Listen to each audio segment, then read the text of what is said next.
আসসালামু আলাইকুম, সবাই কেমন আছেন? আশা করি অনেক অনেক ভালো আছেন। আমি আল্লাহর রহমতে অনেক অনেক ভালো আছি। তো প্রত্যেক দিনের মতো আরেকটা নতুন ভিডিও নিয়ে চলে এলাম আপনাদের মাঝে। আজকে আমি সকাল সকাল নাস্তা খাওয়ার পর পরে শুরু করলাম আর কি দুপুরবেলা যে রান্নাবান্না করব। এখানে যে কিছু মালটা আছে, পেয়ারা আছে, তো এগুলো দিয়ে সকালটা শুরু করলাম আর কি নাস্তা খাওয়ার পরে। তারপরে এখানে যে কলমি শাক কেটে নিলাম। আজকে আমি কলমি শাক ভাজি করব। এখানে আমাদের সামনে কিছু কলমি শাক ছিল, তো এখান থেকে কিনে নিলাম আর কি। তার এখানে মাছ ভিজিয়ে দিলাম। এখানে হচ্ছে শসা রান্না করব মাছ দিয়ে, আর কলমি শাক ভাজি করব। আজকে রান্না হবে দুইটা আর কি, কলমি শাক ভাজি, মাছ দিয়ে শসা। তো এখানে আমি চাল ধুয়ে নিতেছি ভাত রান্না করার জন্য। তো আমাদের মেয়েদের আসলে সকাল সকাল কাজকর্ম শুরু হয়ে যায়, আর কি করা, সকাল থেকে একেবারে মানে শোয়ার আগ পর্যন্ত এই কাজকর্ম থেকে যায়। তো এখানে আমি এই যে মাছটা সুন্দর করে লবণ দিয়ে হলুদ দিয়ে মেখে নিলাম, এখন বাজবো আর কি। তো এখানে তেল দিয়ে দিলাম ফ্রাই প্যানের মধ্যে মাছটা ভাজার জন্য। মাছটা ভেজে তারপর রান্না করব আর কি। তো কাজ আসলে শুরু হয়ে যায়, কি করব, সকাল থেকে শোয়ার আগ পর্যন্তই আমাদের কাজ শুরু হয়ে যায়, একেবারে থামে না শোয়া পর্যন্ত। তা কাজকর্ম করা, তারপরে ছেলে মেয়েদেরকে সামলানো, মানে এগুলো নিয়ে সব সময় আসলে ব্যস্ততা সবারই থাকে। রান্না হইতে যাবতীয় শুধু খাওয়ার খাওয়ার আয়োজন করতে হয়। সকাল থেকে নাস্তা, তারপর দুপুরে রান্না বান্না, খাওয়া দাওয়া, তারপর আবার বিকেলের নাস্তা। আমাদের সারাক্ষণ এগুলোই নিয়ে আসলে ব্যস্ত থাকতে হয়। তো কি আর করা, এগুলো তো করতে হবে যেহেতু আমরা মেয়ে হলাম, এই জন্য। তো এখানে আমার মাছটা ভাজা হয়ে গেছে। আমি ওই পাশে চুলায় ভাত বসিয়ে দিয়েছি, আর এই পাশে চুলা এখন রান্না করব। এখানে একটা যে পাতিল বসিয়ে দিচ্ছি তরকারি রান্না করার জন্য। আমি প্রথমে শসা রান্না করব মাছ দিয়ে। তো এখানে তেল দিয়ে আমি পেঁয়াজটা দিয়ে দিয়েছি।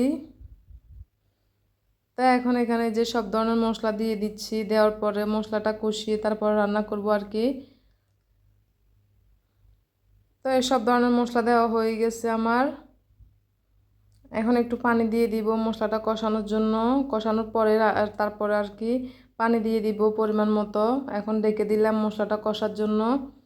তো কষানো প্রায় মোটামুটি হয়ে গেছে, এখন নাড়াচাড়া করে এখন পানি দিয়ে দিব। তা আমি সবসময় এইভাবে রান্না করি। এখানে পানি দিয়ে দিব, এখন এই যে পরিমাণ মতো পানি দিয়ে তারপর আমি যে মাছগুলো রান্না করব মাছ দিয়ে ওই মাছটা দিয়ে দিব, ভাজা মাছটা, এই যে ভেজে রাখা মাছটা এখন দিয়ে দিচ্ছি। তারপর ঢাকনাটা দিয়ে দিব এগুলা ভালো করে কষানোর জন্য। কষানো হলে তারপর তরকারিটা দিয়ে দিব।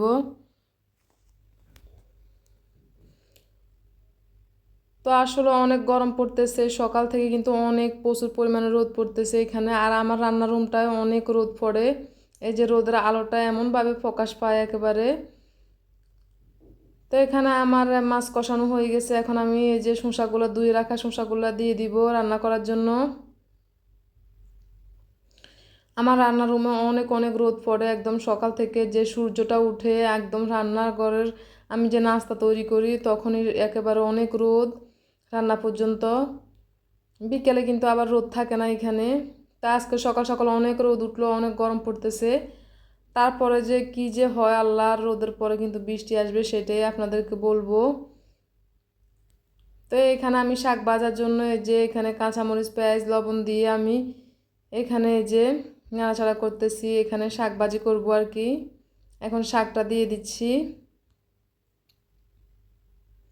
আমার ভাত রান্না হয়ে গেছে, আমি ওই চুলায় তরকারিটা নিয়ে নিয়ে গেলাম, এখন এই যে এই চুলায় এখন শাক ভাজি করতেছি।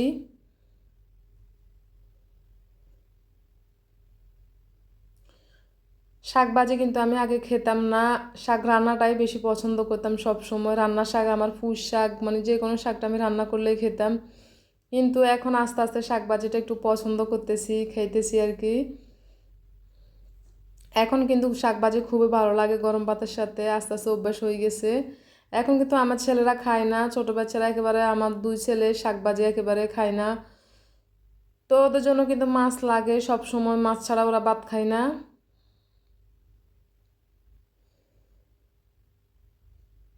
তো এই যে এখানে শাকটা নাড়াচাড়া করতেছি এখন। আরও কিছুক্ষণ লাগবে শাক ভাজি করার জন্য, আর একটু ভালো করে সিদ্ধ হতে হবে।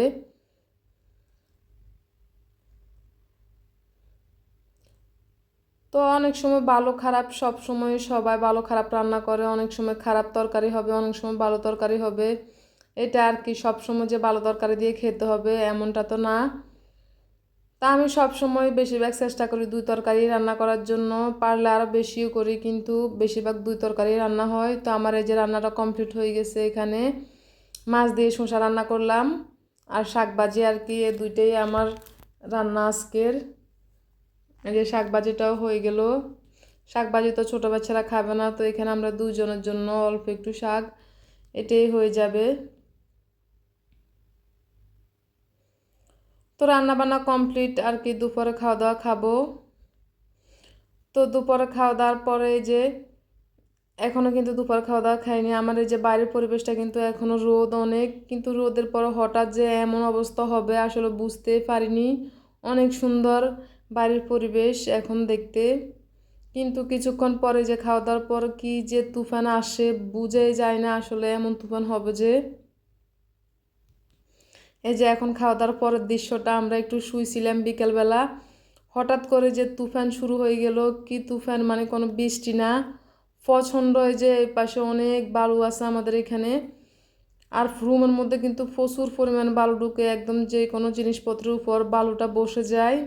সব সময় বাসার মধ্যে অনেক ধুলাবালি আসে, যে এখন বাতাসের মধ্যে শুধু বালু উঠতেছে, এখানে কোনো বৃষ্টি হইতেছে না, অনেক অনেক তুফান হইতেছে।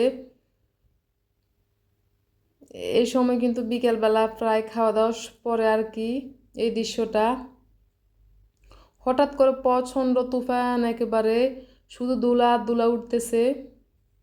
কি যে অবস্থা আল্লাহ।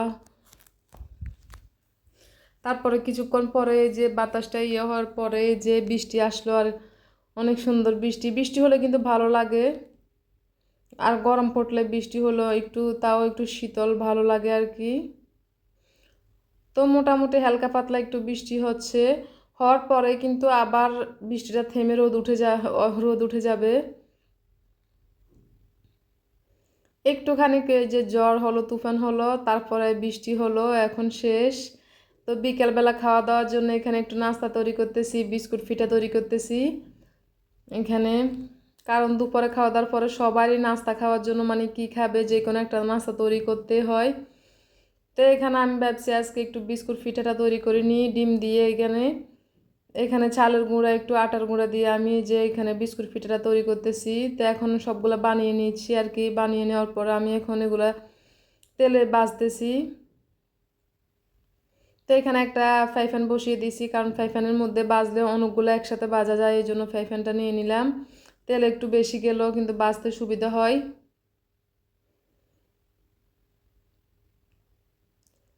তো আমি অনেকগুলো পিঠা এখানে দিয়ে দিলাম, দেওয়ার পর আমি উল্টিয়ে পাল্টিয়ে কালারটা চেঞ্জ হলে তারপরে আর কি নিয়ে নিব। তা আমি কিছুক্ষণ এখানে উল্টিয়ে পাল্টিয়ে নিতেছি। এই যে কালারটা প্রায় চেঞ্জ হয়ে গেল, চেঞ্জ হওয়ার পরে এগুলো কিন্তু খেতে মোটামুটি ভালোই লাগে বিস্কুট পিঠাটা। এটাকে আমাদের যে নোয়াখালীর বাসায় আমরা ডিমের পিঠা বলি আর কি, ডিম দিয়ে তৈরি করা হয়। আসলে ডিম দিয়ে অনেক পিঠা তৈরি করা হয়, কিন্তু এটাকে আমরা আমাদের নোয়াখালীর সবাই চেনে যে এটা ডিমের পিঠা। তো এখানে অনেকে বলে বিস্কুট পিঠা, তার জন্য বিস্কুট পিঠা বললাম আর কি।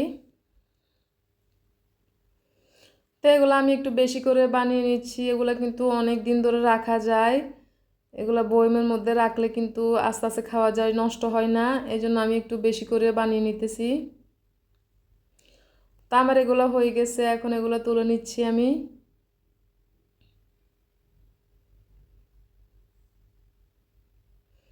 তুলে নেওয়ার পর আরও কিছু পিঠা আছে, ওগুলো দিয়ে দিব, ওগুলো দিয়ে আবার ভাজবো। এই যে অনেক সুন্দর পিঠাগুলা, এগুলো কিন্তু আমি একটা ছুরির সাহায্যে সুন্দর করে কেটে নিচ্ছি। প্রথমে রুটির মতো বানিয়ে নিলাম, তারপরে একটু ছুরির সাহায্যে আমি একটু বাঁকা বাঁকা করে কেটে নিলাম, সুন্দর করে সাইজ হয়ে গেল। তো যাই হোক, সবগুলো পিঠা আমার তৈরি হয়ে গেছে, যে একটু বেশি করে বানিয়ে নিয়েছি। অনেক সুন্দর এই বিস্কুট পিঠাটা। তো বিকেলের নাস্তা তৈরি হয়ে গেল।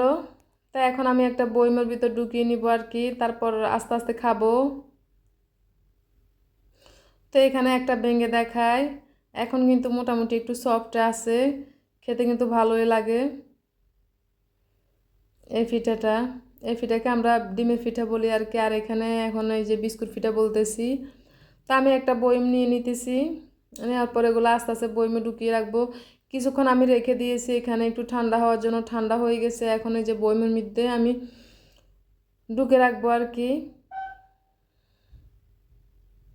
তো আমার এখানে প্রায় এক বয়ম হয়ে গেল, বয়মটা এই যে এক বয়ম হয়ে আরও কিছু বেঁচে গেল। তো আমি আরেকটা বয়ম নিয়ে নিব, ওইটার মধ্যে এগুলো রেখে দিব আর কি। তো এই বয়ম একেবারে পুরো গেল, এটা একটু বড় বয়ম। এখন আমি ঢাকনাটা দিয়ে দিব এটার, তারপর আরেকটা ছোট বয়ম নিয়ে নিব, যা কয়টা হয় এগুলো ঢুকিয়ে রাখবো। তো বিকেলে নাস্তা তৈরি হয়ে গেল আর কি, এখন খাওয়া হবে। তো এ পর্যন্ত আর কি, সবাই ভালো থাকবেন। আজকে এ পর্যন্ত, সুস্থ থাকবেন। আল্লাহ হাফেজ।